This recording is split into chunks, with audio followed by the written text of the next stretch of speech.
Muy buenos días, son las 12 menos 18 minutos de la mañana, una hora menos en Canarias. Comienza en este momento la rueda de prensa diaria del director del Centro de Coordinación de Alertas y Emergencias Sanitarias, el doctor Fernando Simón. Muy buenos días, doctor. Hola, muy buenos días a todos.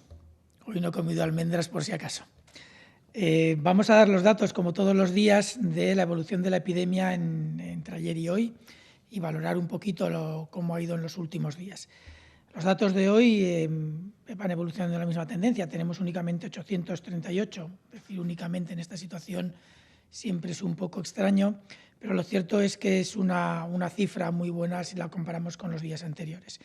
De nuevo, sabemos que es fin de semana, que además es fin de semana largo, con lo cual estos descensos agudos en estos periodos hay que valorarlos con cuidado y tendremos que ver si se consolidan en los últimos días, pero 838 es la cifra más baja de incremento que hemos tenido en las últimas semanas, que representan además un 0,39% de incremento respecto a ayer, lo cual es un valor realmente bueno. Además, tenemos 164 fallecidos, por debajo de los 200.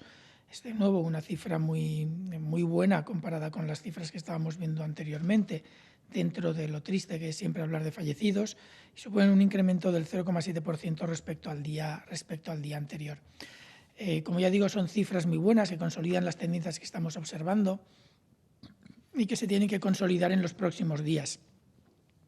Lo cierto es que si lo valoramos un poco más a largo plazo, con las incidencias acumuladas de los últimos periodos de 14 en 14 días, también vemos que hemos ido descendiendo muy claramente. Esas cifras obviamente no pueden aplicarse a los últimos días, pero sí que son mucho más estables porque tienen periodos de 14 en 14 días.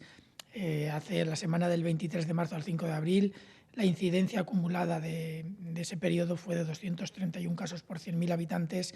En el siguiente periodo de 14 días, del 5 al 18 de abril, fue de 125 casos por 100.000 habitantes. Y en este último periodo de 14 días ha sido de 54 casos por 100.000 habitantes, lo cual nos deja en una situación de evolución de la epidemia francamente buena. Esto se observa también a nivel internacional, en la que España ha ido reduciendo paulatinamente los incrementos diarios y en comparación con otros países estamos en una situación en la que podemos hablar de muy buena evolución. De hecho, de los 7 países que en Europa hemos superado los 100.000 habitantes, España es ahora mismo el que menos incrementa su número de casos.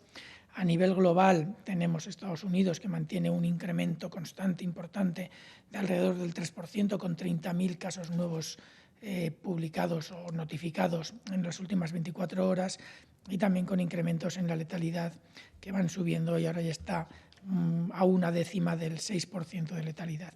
Del resto de los países del mundo, los que más van evolucionando o los que más incrementos están observando son los países de América Latina, con Brasil, que tiene incrementos hoy un poco menores, de alrededor del 5%, y otros países como Perú, Ecuador y otros países de América Latina en la misma línea.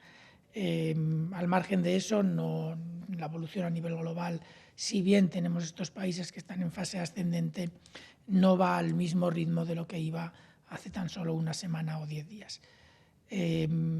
Ahora mismo estamos en fase de transición o empezando a pensar en la fase de transición a nivel nacional. Ya vamos a tener algunos territorios que en los próximos días van a pasar de la fase 0 en la que estamos todos ahora a la fase 1, que supone una apertura mayor o una reducción de las medidas de restricción de la movilidad. Es cierto que son territorios muy particulares. Los primeros que van a entrar en esa fase van a ser islas de Canarias o islas de Baleares, que llevan ya muchos días sin tener casos nuevos, o los casos nuevos que han identificado han tenido fechas de inicio de síntomas muy anteriores y tienen unas condiciones tanto de transmisión muy bajas o ninguna durante varias semanas, y además unos mecanismos de respuesta adecuados en caso de que aparecieran nuevos casos. Es el primer paso, es un paso todavía pequeño, pero es un paso importante hacia esa transición que tenemos que seguir todos progresivamente para poder llegar a esa nueva normalidad diferente que nos va a caracterizar durante los próximos meses, hasta que tengamos alguna información, indicios o datos suficientes que nos permitan valorar la posibilidad o no de nuevos rebrotes o de nuevas ondas epidémicas en el siguiente otoño-invierno. Y sin más, yo creo que podemos pasar a las preguntas. Muy bien, doctor, gracias. Como siempre, la lectura de los datos provoca la petición de aclaraciones. Por ejemplo, Radio Intereconomía pregunta si puede aclarar cómo es que se registran 19 nuevos infectados en Madrid en las últimas 24 horas, mientras que el número de hospitalizaciones se eleva a 140. Sí, hay varias explicaciones. Primero, en estos días hemos estado comentando, de hecho son 19 y 140 los de las diferencias, hemos estado comentando que Madrid ha hecho un esfuerzo muy importante y yo creo que eso lo tenemos que agradecer todos y más los que estamos viviendo en Madrid para tratar de conseguir unas series mucho más limpias de datos. Esto implica que tenemos nuevos casos con fechas de inicio reciente y Madrid está actualizando diariamente la serie de datos para conseguir corregir esto, pero esto no se está terminando de cerrar en los hospitalizados, pero sobre todo los hospitalizados se pueden deber además a pacientes leves que van empeorando y se pueden hospitalizar posteriormente. Ya sabemos que los hospitalizados, las UCIs y los fallecidos tienen un retraso importante de hasta una semana o incluso 10 días respecto a la evolución de los nuevos casos y, por lo tanto, estos casos hospitalizados pueden ser claramente hospitalizados a partir de casos leves que han ido empeorando, o puede ser que tengamos que corregir algún dato de la serie. De todas formas, incluso con esa diferencia, si observamos únicamente la evolución de los casos hospitalizados en Madrid, la tendencia es también muy a la baja. Lo que quiere decir que, pese a los problemas que podemos tener o no de identificación de la fecha en la que hay que colocar cada uno de estos casos, seguimos con una evolución muy adecuada. Otra explicación podría ser todos estos nuevos casos que hemos comentado estos días, que se están recibiendo resultados de laboratorio con un cierto retraso, porque durante el pico hubo una saturación muy importante y algunas muestras no se pudieron hacer en aquel momento. Todos estos nuevos casos, muchos de ellos fueron hospitalizados en su momento, si se notifican ahora como casos diagnosticados, aunque sean antiguos, sí que fueron hospitalizados y pueden figurar en esa tabla como hospitalizados. Todo esto lo vamos a tener que ir poco a poco corrigiendo en las series, lo cual va a afectar no solo a Madrid, va a afectar a prácticamente todas las comunidades autónomas a medida que la situación actual nos permita ir poco a poco mejorando la calidad de esa información, veremos que va a haber pequeñas modificaciones en todas las series de datos.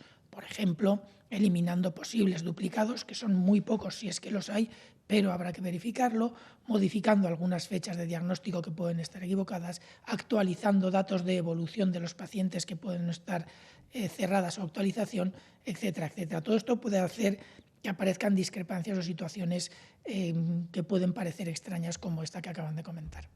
Otra aparente incongruencia por la que pregunta Europa Press: ¿cómo puede haber 101 casos confirmados en Ceuta y 141 curados?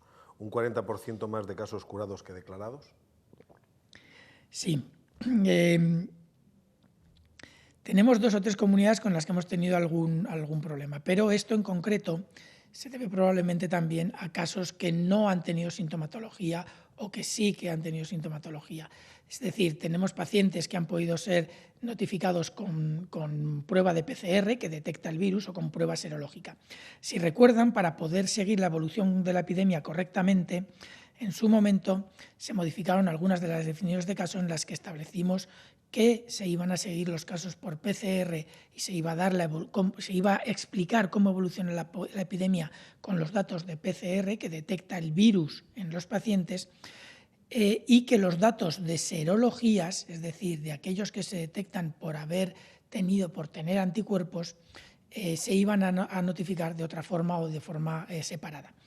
En Ceuta podría ser esta una de las explicaciones, la identificación de pacientes por cuadros con serología, porque además Ceuta, durante el principio de la epidemia, no realizaba directamente las PCR, sino que las hacían en la península o en el Centro Nacional de Microbiología.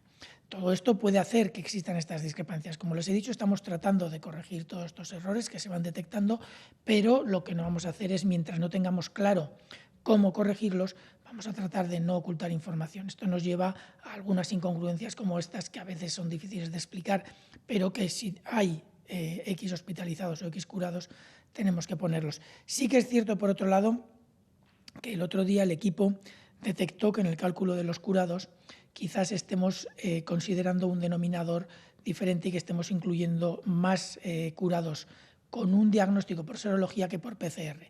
Esto el equipo del Centro de Coordinación de Alertas y Emergencias está comprobándolo y estamos valorando si tenemos que corregir también esa información para no utilizar diferentes denominadores de cosas que queremos comparar entre sí. Dos medios se interesan por afirmaciones realizadas por la vicepresidenta para la Transición Ecológica, Teresa Rivera, en una entrevista que hoy aparece en el diario El País.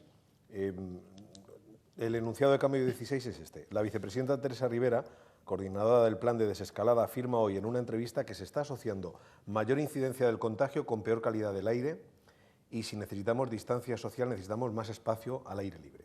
Desde el punto de vista sanitario, ¿cómo habrá que reordenar las ciudades en la nueva normalidad? La Hora Digital preguntaba algo parecido. ¿Qué nos puede ampliar sobre este tema, doctor Simón? Sí que hay algunos estudios que hablan de la posible relación entre la calidad del aire y la incidencia de la enfermedad, al igual que los hay, y sobre eso ha habido muchas más preguntas, que relacionan el clima, el tiempo, con la transmisión de la enfermedad. Son todos estudios que sí que en principio tienen una cierta base, pero que no son fáciles de interpretar. Es verdad que la supervivencia del virus en las superficies depende de la temperatura, de los rayos ultravioletas, de algunas otras variables meteorológicas. Es cierto que hay hipótesis, porque además se han valorado para otros virus, de que los virus, según la calidad del aire, pueden tener mayor supervivencia o que las personas pueden tener una susceptibilidad mayor a la invasión por parte del virus si tenemos mayor irritación de garganta porque hay más partículas en la atmósfera o en el ambiente, etcétera. Es decir, todas estas hipótesis sí que están sí que están estudiadas y sí que están valoradas. El problema que tenemos con todo esto es que estamos hablando de estudios que normalmente son estudios que llamamos ecológicos.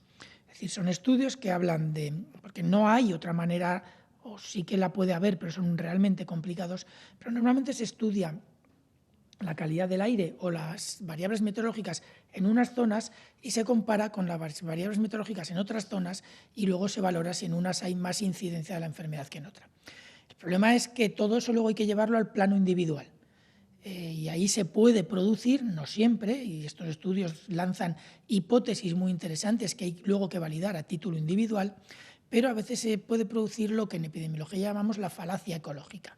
Quiere decir que podría ser que la contaminación del aire favoreciera la infección, pero luego cuando descendemos al plano individual no sabemos si aquellos que se han infectado han sido aquellos que han estado más expuestos a la contaminación o aquellos que han estado en unos ambientes controlados en donde la calidad del aire era mejor. Entonces, estos estudios ecológicos lanzan hipótesis muy interesantes, muy válidas, que normalmente tienen un apoyo, una solidez por detrás para lanzarlas importante, pero que luego se tiene que validar con estudios a título individual. Ese segundo paso, hasta ahora con el coronavirus, no lo hemos hecho. Son hipótesis sólidas, ya digo, pero son hipótesis que, por muy sólidas que sean, se tienen que comprobar en ese plano. Y si no, no podremos realmente garantizar que la calidad del aire afecta o no la transmisión del coronavirus. La hipótesis está ahí, ya digo que es una hipótesis sólida. Hay varios factores que lo explican, pero aún falta la comprobación final. Consalud.es le pregunta, doctor, el presidente del Gobierno ha dado por hecho que habrá nuevos rebrotes. ¿Hasta cuándo cree que puede afectar de nuevo a los sistemas sanitarios? ¿Con el desconfinamiento progresivo se puede llegar al pico otra vez? Y desde el punto de vista sanitario, ¿cree que la desescalada se va a producir demasiado rápido, como ha criticado el presidente catalán Quim Torra? Bueno, nuevos rebrotes. Primero, vaya o no a haber nuevos rebrotes, sabemos que es una posibilidad, es algo que puede pasar con mucha probabilidad. Por lo tanto, todo el trabajo y todos los planteamientos que hagamos de control de riesgos tienen que estar basados en esa probabilidad alta de nuevos rebrotes. Garantías no tenemos, eso está claro, pero sí que tenemos que estar preparados para esa situación y es la que tenemos que tener en mente a la hora de enfrentarnos a los próximos meses. Además de los nuevos rebrotes que se pueden producir, porque algunas cadenas de transmisión se hayan podido mantener en algunos núcleos familiares o en algunos núcleos donde hay casos. Por ejemplo, en los núcleos donde hay casos ahora mismo son los hospitales y algunas residencias de ancianos. Si se han mantenido en el tiempo algunas de esas cadenas de transmisión, que en principio están muy controladas y serían muy pequeñas, sí que hay riesgo de que se produzca algún rebrote. Es un riesgo bajo, es una hipótesis con la que, ya digo, tenemos que trabajar como si fuera el futuro, porque de hecho es lo que probablemente va a pasar, pero los rebrotes que puedan pasar con los mecanismos de control y el trabajo que se está haciendo para reducir el riesgo o para reducir la magnitud de esos brotes van a hacer que nuestro sistema probablemente no llegue a los límites a los que hemos llegado. Certezas no tenemos de nada. Tampoco sabemos si va a haber una segunda onda epidémica, no solo en España, sino en todo el mundo el otoño que viene. Sí que sabemos que estamos haciendo un esfuerzo para que esos rebrotes, que es muy probable que haya, sean pequeños, se puedan controlar rápido y estamos también haciendo un esfuerzo muy importante para que si hay una segunda onda en el otoño que viene, otoño-invierno, el impacto de esa onda sea muchísimo menor de la que hemos tenido. Yo no sé lo que va a pasar. A mí me resultaría difícil pensar que vamos a tener una onda epidémica de la magnitud que hemos tenido en esta primera, pero podría ser.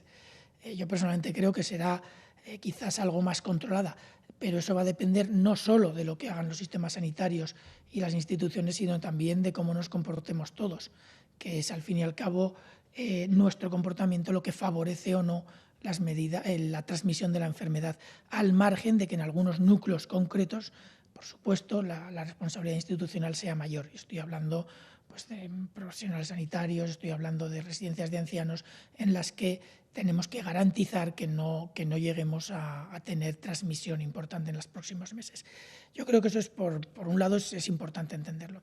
En cuanto a la rapidez de la transición, llevamos implementando medidas de reducción de la transmisión de este virus desde, yo creo que recordar, primeros de febrero. En algunos casos eran parciales en algunas comunidades autónomas, en otros casos eran generales, primero relativamente dirigidas, luego más drásticas, hasta que el día 14 o 15, ya no recuerdo si fue el 14, se hizo la orden y el 15 se aplicó, si no me equivoco, la orden del decreto de alarma. A partir de ese momento, las medidas fueron mucho más drásticas y de aplicación a todo el territorio nacional. Luego tuvimos una primera extensión con el permiso retribuido recuperable. Siempre me equivoco yo con este nombre. Y luego tuvimos otra siguiente extensión. Ahora mismo llevamos hacia las casi 8 semanas de confinamiento o de confinamiento parcial que han tenido un impacto radical en la transmisión de la enfermedad. Los núcleos donde ahora mismo se puede estar transmitiendo el virus son pequeños, muy reducidos y los más importantes son núcleos conocidos y además potencialmente controlables. Ya digo, allí donde se concentran los casos, instituciones sanitarias, allí donde sabemos que ha habido un cierto nivel de transmisión con un impacto muy alto, residencias, centros sociosanitarios, y luego la transmisión en la población, en núcleos familiares, en este periodo ha tenido que reducirse a límites muy bajos. La reducción de las restricciones genera una mayor movilidad, pero estamos viendo también con algunos datos que tenemos afortunadamente un grupo muy importante de expertos y de científicos que están trabajando cada uno en su área y cada uno en su institución, que nos proveen información. Ahora mismo hay una cierta disociación entre el nivel de movilidad y la evolución de los datos. No es muy grande, es cierto que nos gustaría que fuera mucho mayor, pero sí que hay una cierta disociación en la que parece verse que el incremento de mortalidad, de movilidad marginal que se está viendo en estos días no está siendo seguido por un impacto en un incremento de casos. No podemos confirmar que esto se vaya a mantener así en los próximos días ni en las próximas semanas. Sabemos que lo vemos todo con un cierto retraso. Pero sí que es cierto que esa disociación podría implicar que aunque haya algo más de movilidad y algo más de contacto social de lo que ha habido en esos periodos de gran nivel de confinamiento, las medidas de protección personal y la responsabilidad de cada uno de nosotros está teniendo un impacto quizás mayor de lo que en algunos modelos y algunos grupos de trabajo podían pensar inicialmente. Todo esto tenemos que validarlo con los datos de los próximos días. Yo espero que lo podamos ver pronto, pero no lo vamos a poder ver ya. Aún faltarán 3, 4, 5 días para que podamos validarlo. Que sean muy rápidas o no, depende de cómo se apliquen. Lo cierto es que ahora mismo se han propuesto para pasar a fase 1 4 islas. Los otros territorios que se pretendan pasar a fase 1 no se van a valorar hasta dentro de unos días cuando haya una propuesta por parte de las comunidades autónomas y tengamos tiempo de evaluarlo. No sé si es realmente rápido o no. El nivel de transmisión, el nivel de riesgo se valora cuando se van haciendo estos cambios de una fase a otra y por lo tanto yo espero que no cometamos grandes errores a la hora de hacer esa valoración y que podamos garantizar que la transición entre una fase y otra es correcta. Siempre podemos cometer algún error y siempre puede haber algún sitio donde se produzca un pequeño rebrote. La duda de si vamos muy rápidos o no siempre va a estar, pero igual que está la duda de si vamos muy rápidos, está la duda de si vamos demasiado lentos.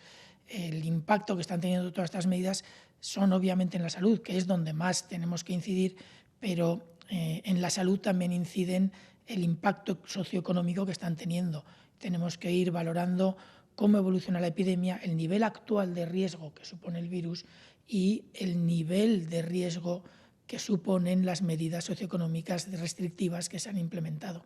Tenemos que compensar.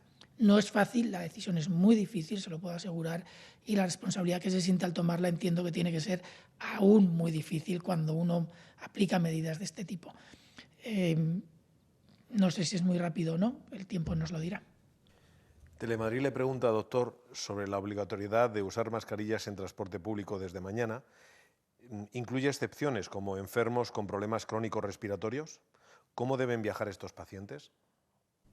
No he leído cómo ha quedado la orden final. Lo cierto es que ayer hubo, yo creo que los periodistas serán conscientes, hubo muchas órdenes que se han desarrollado porque estamos en una fase ahora mismo desde el punto de vista normativo muy álgida. Nosotros revisamos algunas, no las revisamos todas y desde luego no tenemos tiempo de revisarlas todas aquellas que no desarrollamos desde el Ministerio de Sanidad en mucho detalle. Sí que lo voy a hacer a lo largo del día o a lo largo de estos próximos días. La obligatoriedad del uso de mascarillas en transportes públicos, en el metro, en los autobuses, etcétera, está basada en un criterio claro. Las personas no están horas en los transportes públicos, suelen ser tiempos relativamente cortos de viaje, con lo cual incluso las personas que tengan algún tipo de patología que puedan no recomendar el uso habitual de mascarillas no estarían en peligro si la utilizan durante los 10 minutos que puede durar un trayecto entre las estaciones que vayan a hacer. Si son trayectos mucho más largos es otra cuestión. Sí que es cierto que hay personas a los que la recomendación del uso de mascarillas hay que hacérsela con mucho cuidado, no solo aquellas que tienen problemas respiratorios crónicos de cierta severidad, sino incluso también personas que pueden padecer crisis de ansiedad o incluso niños en los que puede ser complicado que la mantengan puesta. Por eso la generalización de la recomendación de uso de mascarillas es difícil plantearla para toda la población, para todas las situaciones. Pero hay situaciones muy concretas, como el uso de transportes, donde hay un contacto estrecho, muy estrecho, donde mantener las distancias de seguridad mientras no hay movilidad se puede garantizar hasta cierto punto, pero a medida que esa movilidad se va aumentando, vamos a tener más problemas para mantener esas distancias.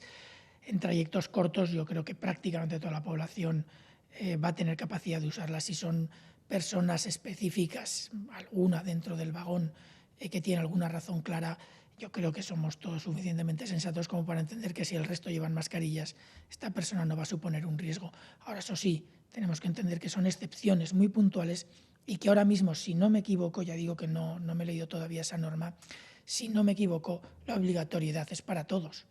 Las excepciones se tendrán que valorar, entiendo. El País le pregunta, ¿tienen las comunidades autónomas planes para contratar personal para rastrear casos, como está siendo anunciado en otros países? Ahora mismo no sé cómo está cada una de las comunidades autónomas en este proceso. Sí que los criterios, los indicadores que se están proponiendo para la posibilidad de traspasar o de pasar de una fase a otra y para transitar en este proceso largo que vamos a llevar, incluyen muchos indicadores relacionados con la capacidad de seguimiento de contactos y de casos confirmados.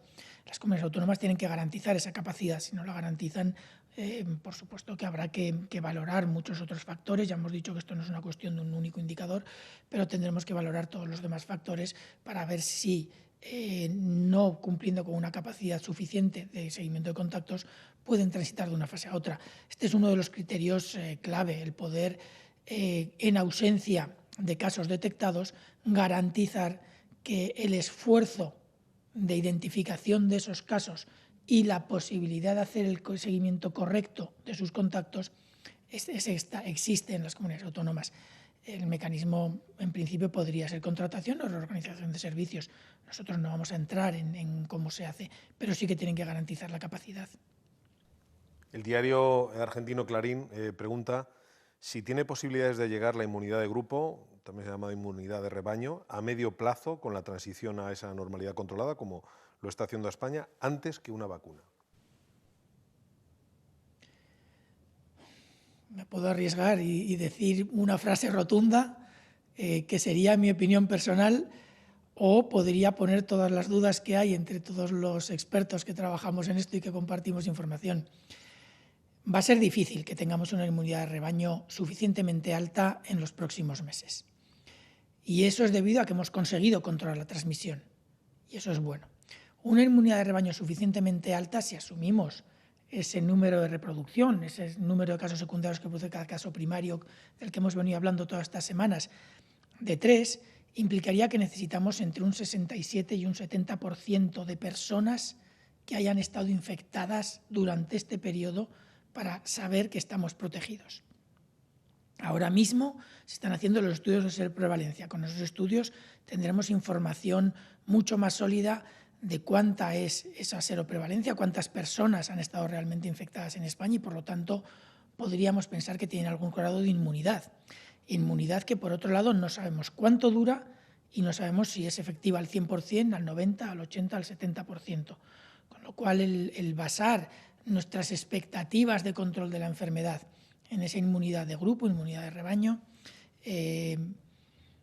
yo creo que sería un error. Si tenemos una alta inmunidad, perfecto. La probabilidad de que la tengamos es muy baja.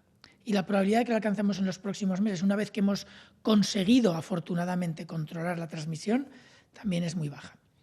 La vacuna, según los estudios que hay, todos los científicos que se dedican a ese campo concreto de inmunología y de vacuna, dicen que podría estar disponible a final de año. Ahora mismo sabemos que de aquí a final de año vamos a tener probablemente una inmunidad, una transmisión muy baja, salvo que tengamos algunos rebrotes y lo que pase en otoño, y por lo tanto la inmunidad no va a ser alta. Lo que sí que sabemos es que en los estudios que se han hecho en grupos altamente expuestos y de alto riesgo, los resultados, como puedan ser profesionales sanitarios que han estado en contacto con los pacientes, la inmunidad o el número de personas de estos grupos que se han infectado no son para nada lo suficiente como para confiar en esa inmunidad de rebaño como uno de los mecanismos de control. Ahora mismo lo que hemos hecho es lo que más impacto ha tenido. Las restricciones de la movilidad han tenido un impacto enorme, han conseguido reducir muchísimas vidas, el fallecimiento de muchísimas personas que hubieran fallecido si no se hubiera hecho. Han conseguido reducir en muchísimos miles los pacientes hospitalizados o que han sido ingresados en UCI y, por lo tanto, con alto riesgo de fallecer. Y todo esto yo creo que era el objetivo, reducir el impacto en la morbimortalidad de nuestra población. Si esperamos tener un 66% de la población afectada, solamente tienen que hacer cuentas para valorar el número de hospitalizados, UCIs y fallecidos que podríamos esperar si eso fuera así. Vamos a esperar de todas formas a los resultados del estudio de seroprevalencia que se está realizando y podremos valorarlo con más cuidado, pero yo creo que sería un poco inocente el pensar que la inmunidad de rebaño nos va a sacar de esta. Muchas gracias, doctor Fernando Simón, por esta comparecencia. Gracias a los periodistas y medios que han enviado sus preguntas. Muy buenas tardes. Gracias a ustedes.